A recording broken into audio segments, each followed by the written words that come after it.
Okay, back again. This is 113 part 3, and I'm pretty sure this is going to be the last on this on this segment here. So where does that bring us, you know? As I said, I've already told you what, you know, how I'm biased. And the other part of this, you know, for whatever any of this is worth, if there's anyone out there listening and watching this stuff, is number one, the first time a person picks up the crack pipe, they know they're committing a crime. Okay? Boom. That's it. Right off the bat. That's number one. Number two, you know, we're fighting this so-called war on drugs. I have no idea what it's costing, but it's billions and billions and billions and billions and billions and billions of dollars that we're actually using to fight this so-called war on drugs, which, of course, as far as I'm concerned, we're whistling Dixie. It's going nowhere. So the other thing you can do is you can throw this back and say all the folks that are out there using drugs is what's causing us to have the drug battle to begin with. You know what I mean? The other night I was talking with a coworker, and I mentioned, I think it's Indonesia, that has extremely strict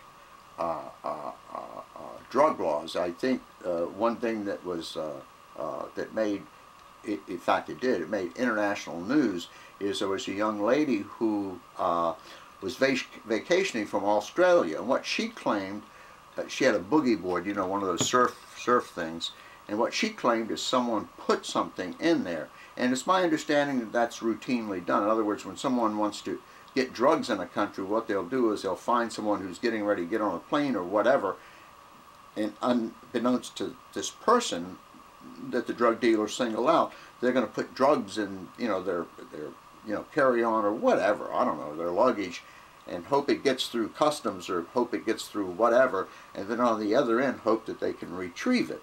But I don't know this to be true, but I think it was some marijuana, and I think her initial sentence was life. Just like that, life.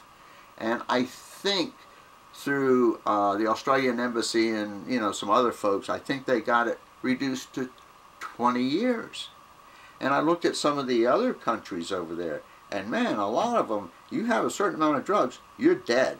They hang you. That's it. Now, am I saying we should do that in the United States? No, I'm not saying we should. I'm not saying we shouldn't. But the point is that I don't know. You know, I don't have an answer for this at all.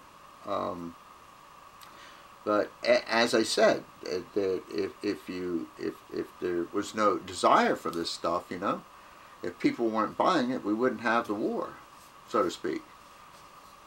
Am I suggesting that we take every cocaine or crack user or heroin user or what have you and lock them up? Am I saying that? No, I don't think I'm saying that. Would that solve the problem? I think it would. In other words, you know, there wouldn't, if people aren't out there buying it, there's nobody who's going to be smuggling it. I don't know. It's a hell of a mess, as we all know. But I'm not sure if I had any points to make tonight at all. I guess I found some humor, if you will, in the South Park thing.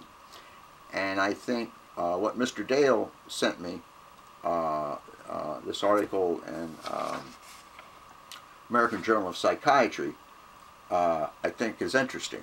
And I think basically what those folks are saying, if you screw around with drugs long enough, you get to a point where you almost don't have a choice. In other words, it's actually changed your brain, for lack of a better term. And that, you know, from there on out, Katie bar the door, if you might say. You know, you're going to be seeking drugs, and that's it. No matter what.